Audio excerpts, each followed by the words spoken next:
ദൈവനാമം മഹത്വപ്പെടുമാറാകട്ടെ. ഇന്ന് എന്നെ ശ്രവിക്കുന്നതിൻ്റെ എല്ലാ പ്രിയപ്പെട്ടവർക്കും നമ്മെ ചേർത്തുകൊള്ളുവാനായി വേഗം വരുന്ന കർത്താവായ യേശുക്രിസ്തുവിൻ്റെ നാമത്തിൽ സ്നേഹവന്ദനം. ഇന്ന് നമ്മൾ ചിന്തിക്കുവാനായിട്ടായിരിക്കുന്ന വിഷയം ദൈവത്തിന് ബോധിച്ച വ്യക്തി എന്നുള്ളതാണ്. നമുക്ക് ഒരു വേദഭാഗം വായിക്കാം. അപ്പോസ്തല പ്രവൃത്തികൾ 12-ാം അധ്യായത്തിൻ്റെ 22-ാം വാക്യം. അവനെ നീക്കിയിട്ട് ദാവീദിനെ അവർക്ക് മകനായി ദാവീദിനെ എനിക്ക് ബോധിച്ച പുരുഷനായി കണ്ടു. അവൻ എൻ്റെ ഹിതമെല്ലാം ചെയ്യും എന്നവനെക്കുറിച്ച് സാക്ഷ്യം പറയുന്നു. ഇവിടെ നമുക്ക് കാണുന്നത് ദാവീദിനെക്കുറിച്ച് കർത്താവ് പറയുന്ന ഒരു സാക്ഷ്യമാണ്. എനിക്ക് ബോധിച്ച പുരുഷൻ എന്നാണ് പറയുന്നത്. ആ ബോധിച്ച പുരുഷൻ്റെ സ്വഭാവത്തെക്കുറിച്ച് ഇവിടെ പറയുമ്പോൾ എൻ്റെ ഹിതമെല്ലാം ചെയ്യുന്ന ഒരു വ്യക്തി, ദൈവത്തിൻ്റെ ഹിതപ്രകാരം ദൈവത്തിൻ്റെ ഇഷ്ടപ്രകാരം ജീവിച്ച ഒരു വ്യക്തിയായിരുന്നു ദാവീദ് എന്നുള്ളത് നമുക്ക് മനസ്സിലാക്കുവാനായിട്ട് സാധിക്കും. അങ്ങനെ ദൈവഹിതപ്രകാരം ജീവിച്ച ഒരു വ്യക്തി ആയതുകൊണ്ട് ദാവീദിനെക്കുറിച്ച് കർത്താവ് പറയുമ്പോൾ എനിക്ക് ബോധിച്ച വ്യക്തി എന്നുള്ളതാണ് പറയുന്നത്.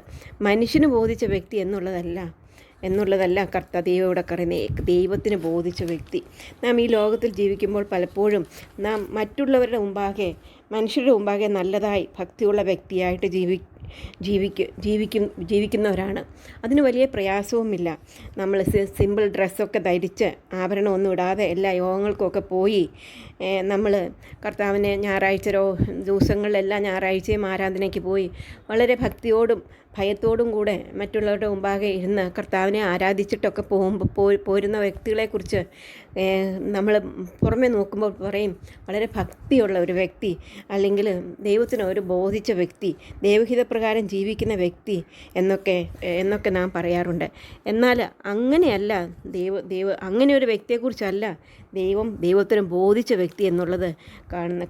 കാരണം കർത്താവ് നോക്കുന്നത് വേറെ രീതിയിലാണ്. നമുക്ക് എബ്രായർ ലേഖനം 4-ാം അധ്യായത്തിൻ്റെ 13-ാം വാക്യം ഒന്ന് വായിക്കാം. എബ്രായർ 4-ന്റെ 13-ാം വാക്യത്തിൽ നാം കാണുന്നത് അവന് മറിഞ്ഞിരിക്കുന്ന ഒരു സൃഷ്ടിയുമില്ല, സകലവും അവൻ്റെ കണ്ണിന് നഗ്നവും മലർന്നതുമായി കിടന്നു. അവനുമായിട്ടാവും നമുക്ക് കാര്യമുള്ളത്. അതെ, ദൈവമാണ് നമ്മളെ നോക്കേണ്ടത്. ദൈവത്തിൻ്റെ മുമ്പാകെ സകലതും നമ്മുടെ ചിന്തകൾ, ഭാവങ്ങൾ ഇതെല്ലാം നഗ്നവും മലർന്നതുമായിട്ട് കിടക്കുന്നു. ആ വ്യക്തിയുടെ മുമ്പാകെ നാം ഭക്തിയോടെ ജീവിക്കണം. അങ്ങനെയുള്ളൊരു വ്യക്തിയാണ് ദൈവത്തിന് ഹിതമുള്ള വ്യക്തി എന്നുള്ളത് നമുക്ക് കാണുവാനായിട്ട് സാധിക്കും. ഇവിടെ ദാവീദിനെക്കുറിച്ച് പറയുമ്പോൾ ദാവീദിന് നമുക്ക് 1 ശമൂവേൽ 16-ാം അധ്യായത്തിൻ്റെ 7-ാം വാക്യത്തിൽ നമ്മൾ യഹോവ ശമൂവേലിനോട് അവൻ്റെ മുഖമോ പൊക്കമോ നോക്കരുത്, ഞാൻ അവനെ തള്ളിയിരിക്കുന്നു. മനുഷ്യൻ നോക്കുന്നത് പോലെയല്ല, മനുഷ്യൻ കണ്ണിന് കാണുന്ന നോക്കുന്നു, യഹോവയോ ഹൃദയത്തെ നോക്കുന്നു എന്നരുളി ചെയ്തു. ഇവിടെ നമുക്ക് ഈ സംഭവം അറിയാവുന്നതാണ്. ശൗലാണ് രാജാവ്. എന്നാൽ ശൗൽ നല്ലൊരു രാജാവായിട്ട് വന്നു. എന്നാൽ അനുസരണക്കേട് കാണിച്ചു. അവൻ കർത്താവ് പറഞ്ഞത് അനുസരിക്കാതെ അവൻ സ്വന്തം ഇഷ്ടപ്രകാരം കാര്യങ്ങൾ ചെയ്തു. അങ്ങനെ ചെയ്തു മുഖാന്തരമായിട്ട് ദൈവം ശൗലിനെ തള്ളി. അതിനുശേഷം ശമൂവേലിനോട് പറയുകയാണ്, നീ ഇശ്ശായിയുടെ മക്കളിൽ നിന്ന് ഒരുത്തനെ രാജാവായിട്ട് അഭിഷേകം ചെയ്യണമെന്ന് പറഞ്ഞു. അങ്ങനെ ശമൂവേൽ ഇശ്ശായിയുടെ അടുത്ത് ചെല്ലുകയാണ്. അപ്പോൾ ഇശ്ശായി അവൻ ആദ്യമായിട്ട് ഏലിയാബ് ശമൂവേലിൻ്റെ മുമ്പാകെ വന്നു. അപ്പോൾ ശമൂവേൽ നോക്കിയപ്പോൾ നല്ല പൊക്കവും വണ്ണവും ഒക്കെ ഉണ്ട്, നല്ല പയ്യനാണ്, കണ്ടാൽ യോഗ്യനാണ് എന്നും മനസ്സിലാക്കിയിട്ട് അവൻ വിചാരിച്ചു ഇതായിരിക്കും അഭിഷക്തൻ എന്ന് വിചാരിച്ചു. അപ്പോൾ യഹോവ ശമൂവേലിനോട് പറയുന്ന വാക്യമാണ് നമ്മൾ വായിച്ചത്. അവൻ്റെ മുഖമോ പൊക്കമോ നോക്കരുത്, ഞാൻ അവനെ തള്ളിയിരിക്കുന്നു. മനുഷ്യൻ കണ്ണിന് കാണുന്ന നോക്കുന്നു, യഹോവയോ ഹൃദയത്തെ നോക്കി എന്നരുളി ചെയ്തു. അതിനുശേഷം ഇശ്ശായി അമീനാദാബിനെ 2-ാമത്തെ മകനെ വിളിച്ചു. അവനെയും ദൈവം തിരഞ്ഞെടുത്തില്ല. 3-ാമത് ഇശ്ശായി ശമ്മയെ വിളിച്ചു, അവനെയും തിരഞ്ഞെടുത്തില്ല. അങ്ങനെ 7 പുത്രന്മാരെ ശമൂവേലിൻ്റെ മുമ്പിൽ വരുത്തി യഹോവ അവരെ തിരഞ്ഞെടുത്തില്ല എന്ന് പറഞ്ഞു. അത് കഴിഞ്ഞിട്ട് പിന്നെ ശമൂവേൽ ചോദിക്കുകയാണ്, നിൻ്റെ വേറെ പുത്രന്മാർ വല്ലതും ഉണ്ടോ എന്ന് പറഞ്ഞപ്പോൾ അവൻ പറഞ്ഞു, എനിക്ക് വേറൊരു മകനുണ്ട്. ഇശ്ശായി പറഞ്ഞു, അവൻ ആടുകളെ മേയ്ക്കുകയാണെന്നു, അവനൊരു ആട്ടിടയനാകുന്നു എന്ന് പറഞ്ഞു. അവനെ വരുത്തുവാൻ പറഞ്ഞു. അവനെ കണ്ടപ്പോൾ മറ്റുള്ള മക്കളെ പോലെയല്ല, മറ്റുള്ളൊരു യോദ്ധാക്കളാണ്. ഈ ശൗലിൻ്റെ യുദ്ധത്തിൽ യോദ്ധാവായിട്ട് പോയേക്കുന്നവരാണ് ഈ മൂത്ത മക്കൾ. അവരെയാണ് ദൈവം വേണ്ട എന്ന് വെച്ചത്, അവരെയാണ് ദൈവം തള്ളിയത്.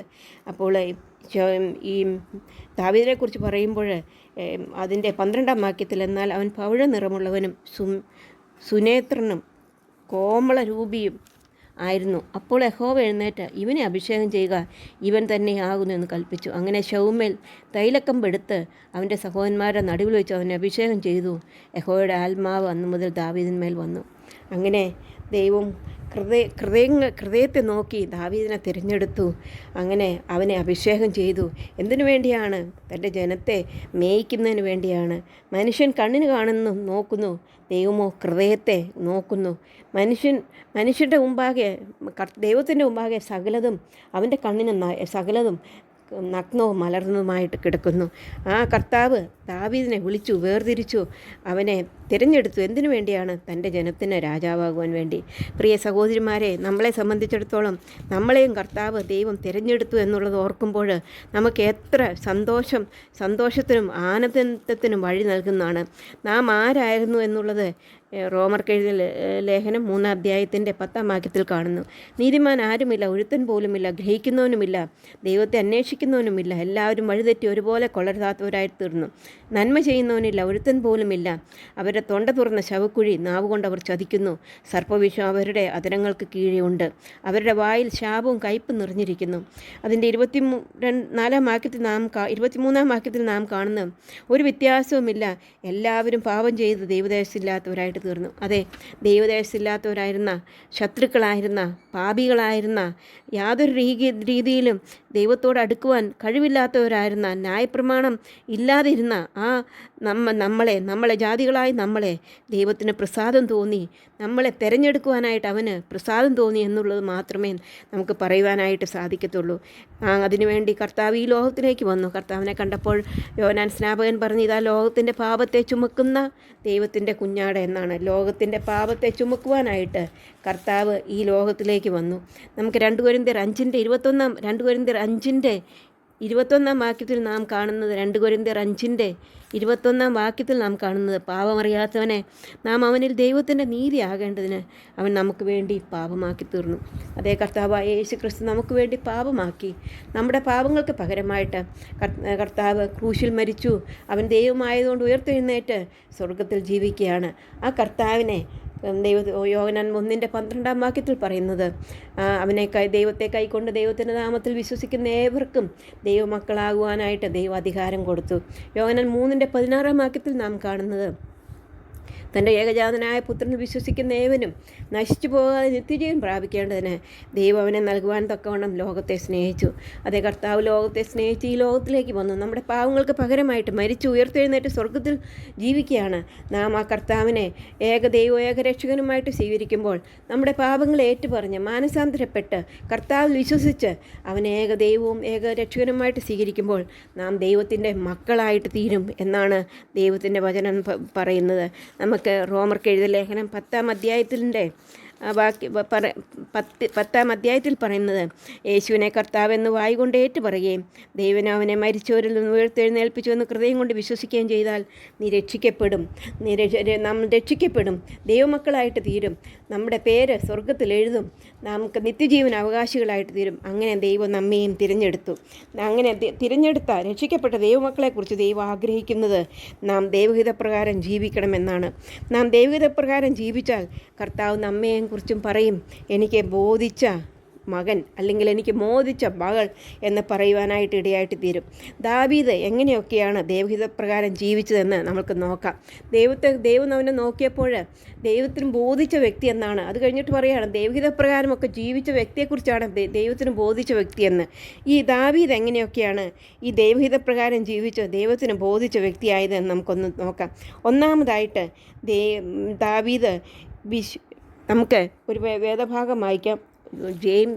യാക്കോബ് എഴുതിയ ലേഖനം 2-ാം അധ്യായത്തിൻ്റെ യാക്കോബ് 2-ാം അധ്യായത്തിൻ്റെ 2-ാം അധ്യായത്തിൻ്റെ നമുക്ക് 14 മുതലുള്ള വാക്യം ഒന്ന് വായിക്കാം. സഹോദരന്മാരെ, ഒരിക്കലും തനിക്ക് വിശ്വാസമുണ്ടെന്ന് പറയുകയും പ്രവൃത്തികളില്ലാതിരിക്കുകയും ചെയ്താൽ ഉപകാരമെന്ത്?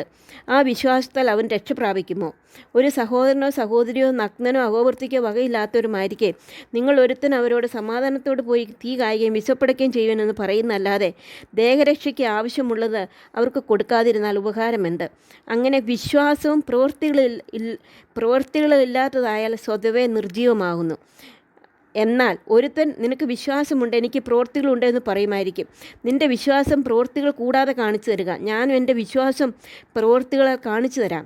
ദൈവം ഏകനെന്ന് വിശ്വസിക്കുന്നുവോ? കൊള്ളാം. പിശാചുക്കളും അങ്ങനെ വിശ്വസിക്കുകയും വിറയ്ക്കുകയും ചെയ്യുന്നു. വെറുത്ത മനുഷ്യ, പ്രവൃത്തിയില്ലാത്ത വിശ്വാസം നിഷ്ഫലമെന്ന് ഗ്രഹിപ്പാൻ നിനക്ക് മനസ്സുണ്ടോ? അവിടെ നമുക്ക് കാണാനായിട്ട് സാധിക്കും, വിശ്വാസം പ്രവൃത്തിയിൽ കൂടെ കാണിക്കേണ്ടതാണ് എന്ന് മനസ്സിലാക്കാം. ദാവീദിനെക്കുറിച്ച് പറയുമ്പോൾ ഒന്നാമതായിട്ട് അവനെക്കുറിച്ച് പറയുവാനുള്ളത്, അവൻ തൻ്റെ വിശ്വാസം പ്രവൃത്തിയാൽ കാണിച്ചു എന്നുള്ളതാണ്.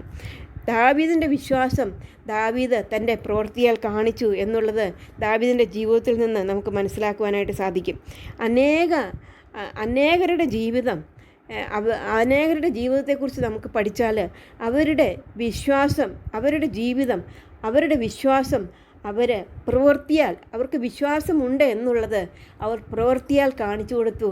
അങ്ങനെ അവരുടെ വിശ്വാസം നിർജീവമല്ലായിരുന്നു, അവരുടെ വിശ്വാസം പ്രവൃത്തിയാൽ ഉള്ളതായിരുന്നു എന്നുള്ളത് ദൈവവചനത്തിൽ നിന്ന് നമുക്ക് മനസ്സിലാക്കുവാനായിട്ട് സാധിക്കും.